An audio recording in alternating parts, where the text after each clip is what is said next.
নবীজি 5টি বৈশিষ্ট্য বর্ণনা করেছেন। জোরে বলেন কয়টি বৈশিষ্ট্য? আপনার কি বাড়ি থেকে নিয়ত করে এসেছেন আজকে কথাটা তো বলবেন নাকি?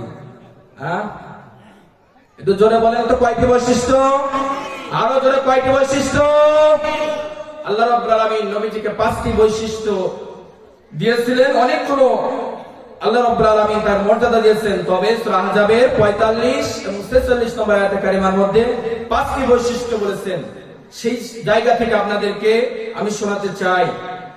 বিশ্বনবী সাল্লাল্লাহু আলাইহি সাল্লাম যখন মক্কার ভিতরে দাওয়াত দিচ্ছেন, যখন মক্কার মধ্যে দাওয়াত দিচ্ছেন, ওই যুগের ডাগা ডাগা কাফের যারা ছিল, আবু জাহল, উতবা, সাইবা, এরা তখন যখন বিরোধিতা শুরু করলেন, বিরোধিতা শুরু করেই তিনি শেষ করলেন না, বরঞ্চ আমার নবীজিকে তারা গালি দিতে শুরু করলো।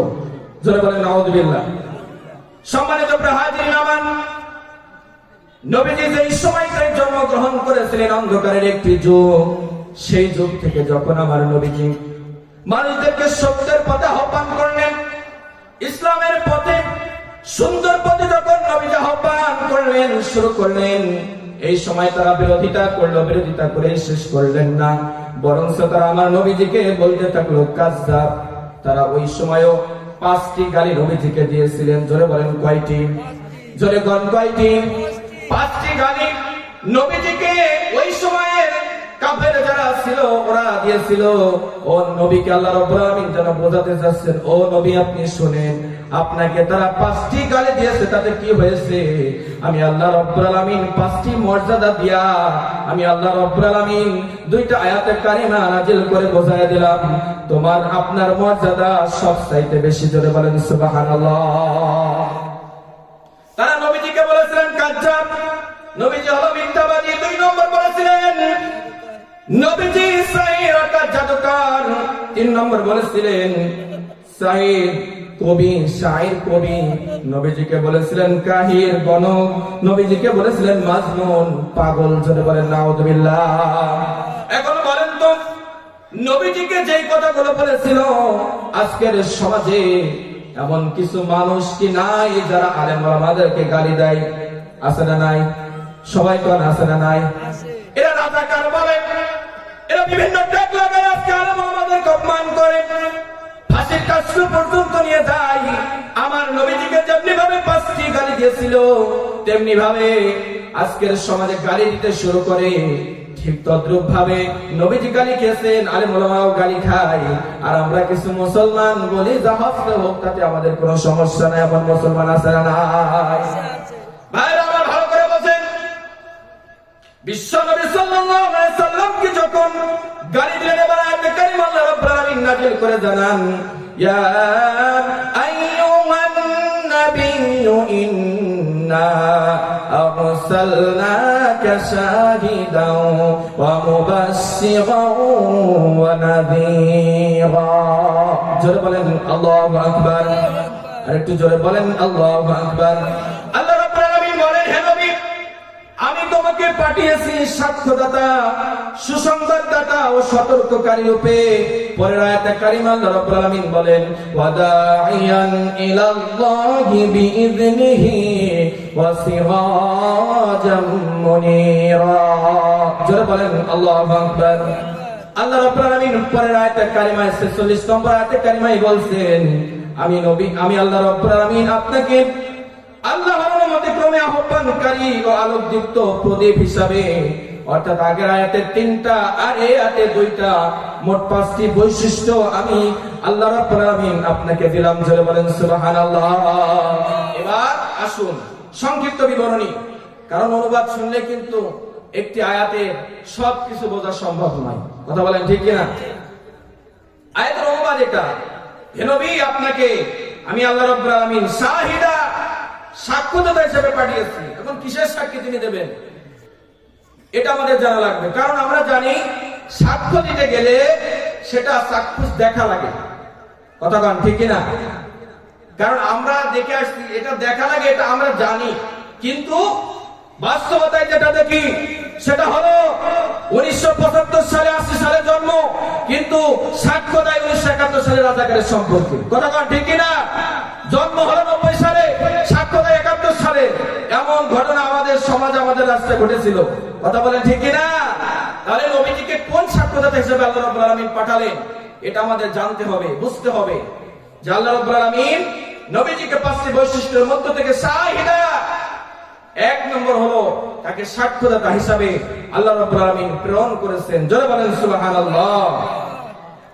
সম্মানিত প্রিয় হাজিরিন আমার, আল্লাহ রাব্বুল আলামিন হযরত আদম আলাইহিস সালাম থেকে শুরু করে আমি বোঝানোর চেষ্টা করতেছি সাক্ষ্যদাতা নবীজিকে আল্লাহ রাব্বুল আলামিন বললেন। কেন বললেন এবার শুনেন। আল্লাহ রাব্বুল আলামিন পৃথিবীতে অসংখ্য নবী রাসূল পাঠিয়েছেন। হযরত আদম আলাইহিস সালাম থেকে শুরু করে আমার শেষ নবী পর্যন্ত, বিশ্ব নবী পর্যন্ত যত নবী রাসূল এসেছে, কিয়ামতের ময়দানে আল্লাহ রাব্বুল আলামিন তাদেরকে প্রশ্ন করবেন। তাদেরকে আল্লাহ রাব্বুল আলামিন প্রশ্ন করবেন যে আমার পক্ষ থেকে তোমাদের কাছে যেটা পৌঁছানো হয়েছিল এটা কি তোমরা পৌঁছিয়েছো নাকি? সকল উম্মতের মাঝে কি তোমরা এটা জানিয়েছো নাকি? তখন সকল নবী আল্লাহ রাব্বুল আলামিনের সামনে আনসার করবেন, রব্বুল আলামিন হ্যাঁ, আমরা সকল নবী বলবে হ্যাঁ আমরা সেটা পৌঁছে দিয়েছি। কিন্তু এই পৌঁছানোর পরে এবার সকল হাসরবাসীকে আল্লাহ রাব্বুল আলামিন জিজ্ঞাসা করবেন যে তোমাদের কাছে কি সকল নবী গিয়ে সত্যের কথা এবং জান্নাত জাহান্নামের কথা, কুরআনুল কারীম যত কিতাব এসেছে সেই কিতাবের কথা বলে আল্লাহ রাব্বুল আলামিন বলবে তোমাদের কাছে কি সতর্ক করেছে নাকি? এখন হাসরবাসী বলবে যে না, আল্লাহ করে নাই, অস্বীকার করবে।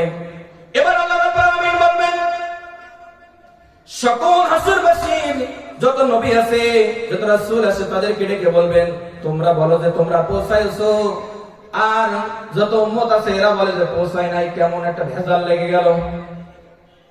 এবার আল্লাহ রাব্বুল আলামিন বলবেন তোমাদের কি কোনো সাক্ষ্য আছে নাকি? তোমাদের কি কোনো সাক্ষী আছে নাকি যেই সাক্ষ্যটা গ্রহণ করার পর আমি বুঝতে পারবো তোমরা পৌঁছায়ছো?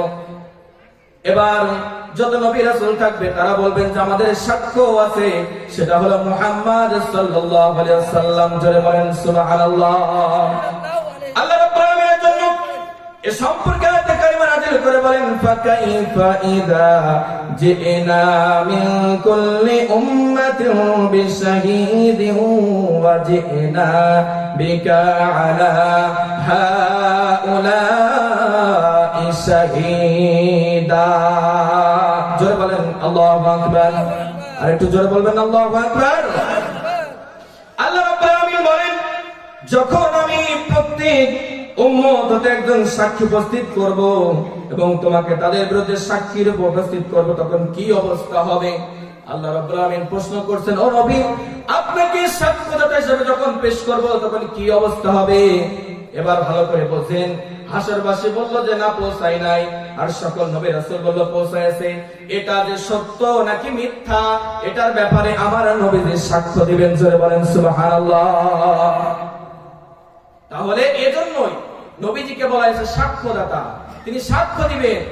শুধু তাই নয়, এটা গেল নবীর বিষয়, আমাদের কাছেও প্রশ্ন করা হবে, আমাদের কাছেও বলবে যেটা সত্য নাকি মিথ্যা। এবার আসুন সে বিষয়ে শোনা যায়। নবী রাসূল এর কথা বলার পরে এবার নবীজি সাক্ষ্য দিলেন। এবার হাদিসের মধ্যে এসেছে, বুখারীর বর্ণনা, হযরত নূহ আলাইহিস সালামকে আল্লাহ রাব্বুল আলামিন বলবেন নূহ তুমি কি তোমাকে যেটা বলা হয়েছিল এই তাওহীদের বাণী তুমি কি পৌঁছে দিয়েছো? হযরত নূহ এবার বলবে রব্বুল আলামিন আপনি যা যা বলেছেন আমি তাই পৌঁছে দিয়েছি। সুবহানাল্লাহ বলবেন না? আর একটু জোরে বলেন সুবহানাল্লাহ। এই কথা বলার পর এবার আল্লাহ রাব্বুল আলামিন ওই হাসরের ময়দানে নূহ আলাইহিস সালামের উম্মত যারা থাকবে তাদেরকে প্রশ্ন করবেন যে তোমাদের কাছে কি পৌঁছায়ছে নাকি? এবার সকল হাসরবাসী বলবে যে না আল্লাহ পৌঁছায় নাই। সকল হাসরবাসী বলবে যে রব্বুল আলামিন পৌঁছায় নাই। এখন নূহ আলাইহিস সালাম বলছেন যে আমি পৌঁছাইছি, আর তার উম্মতরা বলবে যে পৌঁছায় নাই। এখানেও ভেজাল আছে না নাই? হযরত নূহ আলাইহিস সালাম পর্যন্ত বিপদের কি অবস্থা, সবাই তো অস্বীকার করে। এবার আল্লাহ রাব্বুল আলামিন বলবেন ও নূহ তুমি কি আসলে পৌঁছায়ছো? তিনি বলবেন হ্যাঁ পৌঁছাইছি। আর যদি পৌঁছাই থাকো, আমার তাওহীদের বাড়ি যদি তুমি পৌঁছায় থাকো, তাহলে তোমার কি কোনো সাক্ষ্য আছে নাকি? এবার আমরা যারা ওই ময়দানে উপস্থিত থাকবো, সকলেই সেই ময়দানে আমরা যারা উপস্থিত থাকবো, এবার এই উম্মতদেরকে হযরত নূহ আলাইহিস সালাম বলবেন, শেষ নবীর উম্মত যারা, তারাই বলেন আমার সাক্ষী। জোরে বলেন সুবহানাল্লাহ। এবার হযরত নূহ আলাইহিস সালামের উম্মত যারা আর আমরা যারা ওই জায়গায় থাকবো, সবাই থাকবো। এবার এদের মধ্যে লাগবে গন্ডগোল। কি ব্যাপার? তোমরা এসেছো আমাদের হাজার হাজার বছর পরে, কথা কোন ঠিক কিনা? হযরত নূহ আলাইহিস সালাম কত আগে এসেছে, তার উম্মত কত আগে এসেছে, কিন্তু আমরা তো এসেছি তার হাজার হাজার বছর পর। এবার বলবে যে তোমরা কেমনে আমাদের সাক্ষ্য দাও, তোমরা কিভাবে আমাদের সাক্ষ্য দিতে পারো? সাক্ষ্য দিতে গেলে তো দেখতে হয়, আমি প্রথমেই বলেছি সাক্ষ্য দিতে গেলে দেখতে হয়। এবার আমরা যারা থাকবো তারা বলবো যে রব্ব, আমরা বলবো যে ও নূহ আলাইহিস সালামের উম্মত, তোমরা শোনো, আল্লাহ রাব্বুল আলামিন আমাদের উপর একটি কিতাব নাযিল করেছিলেন, মহাগ্রন্থ কুরআনুল কারীম। আর এই কুরআনুল কারীমের মধ্যে হযরত নূহ আলাইহিস সালামের নামে একটা সূরা নাযিল করেছিলেন। ওই জায়গা থেকে পড়ে আমরা বুঝতে পেরেছি, জানতে পেরেছি যে তোমাদের কাছে হযরত নূহ আলাইহিস সালাম সবকিছু পৌঁছায় দিয়েছে। জোরে বলেন সুবহানাল্লাহ। আমরা সেদিন বলতে থাকবো হযরত নূহ আলাইহিস সালাম যখন মানুষের কাছে অর্থাৎ উম্মতের কাছে পৌঁছাতো, তখন তারা কানে আঙ্গুল দিয়ে থাকতো, হযরত নূহ আলাইহিস সালামের কথা শুনতে চাইতো না। শুধু তাই নয়, মাথার উপর চাদর দিয়ে থাকতো এবং তাদের নবীকে মেরে তারা পাহাড়ের পর্বতে রেখে আসতো। এই কথাগুলো যখন বলবো, এবার ওই সময় উম্মতগুলো চুপসে যাবে, আসলেই তো ঠিক। সুবহানাল্লাহ বলবেন না? এই যে দুইটা কথা বললাম, নবীজিকে সাক্ষ্যদাতা হিসেবে পাঠাবেন, সাক্ষ্যদাতা হিসেবে পাঠিয়েছেন। নবীজি হাসরবাসের সকল নবী সম্পর্কে তিনি সাক্ষ্য দিলেন। এবার এই যে আমরা যে কথাগুলো বললাম, এই কথাগুলো সত্য কিনা এবার নবীজির কাছে জিজ্ঞাসা করা হবে যে আপনার উম্মত যে নূহ আলাইহিস সালামের উম্মতের ব্যাপারে যে কথাগুলো বলেছে, এই কথাগুলো কি সত্য নাকি? বিশ্বনবী সাল্লাল্লাহু আলাইহি সাল্লাম তখন আমাদের পক্ষে সাক্ষ্য দিবেন। জোরে বলেন সুবহানাল্লাহ। তার মানে নবীদের সম্পর্কেও সাক্ষ্য দিলেন, আমাদের সম্পর্কে সাক্ষ্য দিলেন। তার মানে বিশ্বনবী সাল্লাল্লাহু আলাইহি সাল্লাম রাজ সাক্ষী। জোরে বলেন সুবহানাল্লাহ।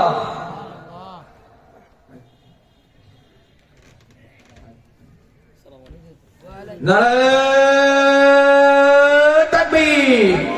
আল্লাহু আকবার। আগমন, শুভেচ্ছা, সবাই জোরে বলেন দ্বিতীয় বক্তার আগমন, শুভেচ্ছা, জালালপুরবাসীর পক্ষ থেকে আসসালাম, শুভেচ্ছা, সভাপতির পক্ষ থেকে আসসালাম, শুভেচ্ছা। নারায়ে তাকবীর। আল্লাহু আকবার। সম্মানিত হাজির, দ্বিতীয় বক্তা এসে গেছে। আমি যে কথা বলতেছিলাম, আল্লাহ রাব্বুল আলামিন নবীজিকে সাক্ষ্যদাতা হিসেবে প্রেরণ করেছেন। যত কথা আমরা যারা সাক্ষ্য দিব এবং যত নবী রাসূল এসেছে তাদের পক্ষেও বিশ্বনবী সাল্লাল্লাহু আলাইহি সাল্লাম নিজে সাক্ষ্য দিবেন। জোরে বলেন সুবহানাল্লাহ। তাহলে আমাদের সম্মান কম নয়, নবীজির সম্মান তো কম নয়। কথা কোন ঠিক কি না? তাহলে এটা গেল একটা বৈশিষ্ট্য। যদিও সময় নাই, আমি শুধু পয়েন্টগুলো বলে শেষ করে দিব। আল্লাহ রাব্বুল আলামিন নবীজিকে বললেন, আপনাকে আমি 5টি বৈশিষ্ট্যের অধিকারী করলাম। 1 নম্বর হলো শাহিদা, তিনি সাক্ষ্যদাতা। 2 নম্বর হলো অমুবাশশির, তিনি হলেন সুসংবাদদাতা। তিনি যারা আমল করতেছেন, কষ্ট করতেছেন, তাদের জন্য আল্লাহ রাব্বুল আলামিন নবীকে পাঠিয়েছেন জান্নাতের শুভ সংবাদ তাদের জন্য জানানোর জন্য। জোরে বলেন সুবহানাল্লাহ। তার মানে নবীজি জান্নাতের সুসংবাদ দেন। যারা কষ্ট করতেছেন, যারা আমল করতেছেন, তাদের জন্য জান্নাতের শুভ সংবাদ নবীজি দেন। এজন্য নবীজিকে বলা হয়েছে আপনি সুসংবাদদাতা, ওয়া নাদির, আপনি হলেন সতর্ককারী। অর্থাৎ যারা ভুল করেছে, অন্যায় করেছে, অবিচার করেছে, জাহান্নামের পথে চলতেছে, তাদেরকে সতর্ক করে আল্লাহর নবী মানুষদেরকে জান্নাতের দিকে পাঠাবে। এই সতর্ক করার জন্য নবীজিকে পাঠানো হয়েছে। জোরে বলেন সুবহানাল্লাহ। ওয়া দাঈয়ান ইলাল্লাহ। দুইটা কথা, দুইটা কথার মধ্যে হলো ওয়া দাঈয়ান ইলাল্লাহ, আহ্বানকারী, অর্থাৎ মানুষদেরকে আহ্বান জানিয়েছে, সকল প্রকার মানুষদেরকে দ্বীনের পথে, সত্যের পথে, কোরআনের পথে আমার নবীজি আহ্বান করেছে। জোরে বলেন সুবহানাল্লাহ। শেষ নম্বর হলো নবীজিকে আলোকদীপ্ত ও প্রদীপ হিসাবে আল্লাহ রাব্বুল আলামিন পৃথিবীতে যতগুলো বৈশিষ্ট্য তার মধ্যে থেকে একটি বৈশিষ্ট্য নবীজিকে দিয়েছেন। জোরে বলেন সুবহানাল্লাহ। তাহলে এই পাঁচটা বৈশিষ্ট্য আমার নবীজিকে দিয়েছেন। আমরা যারা এই কথাগুলো শুনলাম, আল্লাহ রাব্বুল আলামিন আমাদের সকলকে সংক্ষিপ্ত সময়ের মধ্যে যত কথাটুকু শুনেছি সকল প্রকার ভুল ত্রুটিগুলো ক্ষমা করে দিয়া যেন আমাদেরকে আমল করার তৌফিক দান করেন। সকলে পড়ছে আল্লাহুম্মা আমিন।